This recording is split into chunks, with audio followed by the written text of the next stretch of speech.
मुख्यमंत्री देवेंद्र फडणवीस, उपमुख्यमंत्री एकनाथ शिंदे आणि विधानसभा अध्यक्षांमध्ये बैठक सुरू आहे। विधिमंडळ कामकाजासंदर्भात बैठक असल्याची माहिती आहे। फडणवीस, शिंदे आणि विधानसभा अध्यक्षांमध्ये बैठक सुरू आहे। 8 डिसेंबरपासून हिवाळी अधिवेशन सुरू होते आणि त्यापूर्वी ही एक महत्त्वाची बैठक या तिघांमध्ये सुरू आहे।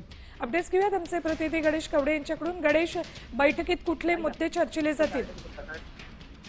नक्कीच विधानसभेची आहे ती तारीख निश्चित झालेली पाहायला मिळते आणि त्यानंतरून कामकाजा संदर्भामध्ये विधानसभा अध्यक्ष यांच्यासोबत मुख्यमंत्री आणि उपमुख्यमंत्री एकनाथ शिंदे यांच्यामध्ये ही बैठक सुरू असल्याचं पाहायला मिळते। कारण की अधिवेशन देखील आहे ते 1 आठवड्यात आहे, तर 1 आठवड्यामध्ये कशा पद्धतीने कामकाज घ्यायचं या सगळ्या संदर्भामध्ये चर्चा होत असल्याचं सांगितलं जाते। ठीक, धन्यवाद गणेश संपूर्ण माहितीसाठी। तर 8 डिसेंबरपासून हिवाळी अधिवेशन सुरू होते, त्यापूर्वी कामकाज आठवडाभरात कसं जास्तीत जास्त करता येईल या संदर्भात या तिघांमध्ये चर्चा सुरू आहे।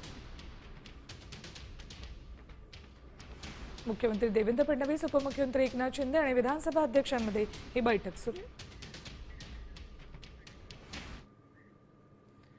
तर 8 ते 14 डिसेंबर दरम्यान विधिमंडळाचं अधिवेशन होते। 8 ते 14 डिसेंबर दरम्यान विधिमंडळाचं अधिवेशन होणार आहे। रविवारी देखील सभागृहाचं कामकाज सुरू राहणार आहे। अत्यंत महत्त्वाची ही माहिती, हिवाळी अधिवेशनाचं कामकाज रविवारी सुद्धा सुरू राहणार आहे। 8 ते 14 डिसेंबर दरम्यान नागपूरमध्ये हिवाळी अधिवेशन होते आणि या काळात रविवारी सुद्धा कामकाज सुरू राहणार आहे। केवळ आठवडाभराचं हे अधिवेशन होतंय, त्यामुळेच रविवारी देखील सभागृहाचं कामकाज सुरू राहणार आहे। अधिवेशन 3 आठवड्याचं असावं अशी मागणी विरोधकांनी केली होती। जर 3 आठवडे शक्य नसेल तर किमान 2 आठवडे तरी अधिवेशन चालावं अशी मागणी विरोधकांकडून केली जात होती। मात्र राज्य सरकारनं हे हिवाळी अधिवेशन केवळ 1 आठवड्याचं ठेवलंय।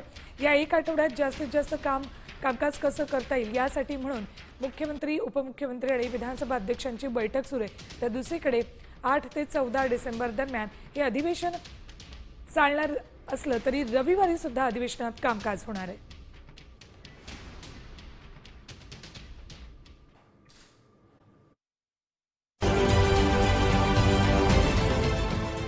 देश विदेशातील प्रत्येक घडामोडींचे लाईव्ह अपडेट मिळवण्यासाठी आता साम टीव्हीच्या सर्व सोशल मीडिया प्लॅटफॉर्मला लाईक, फॉलो आणि सबस्क्राईब करा।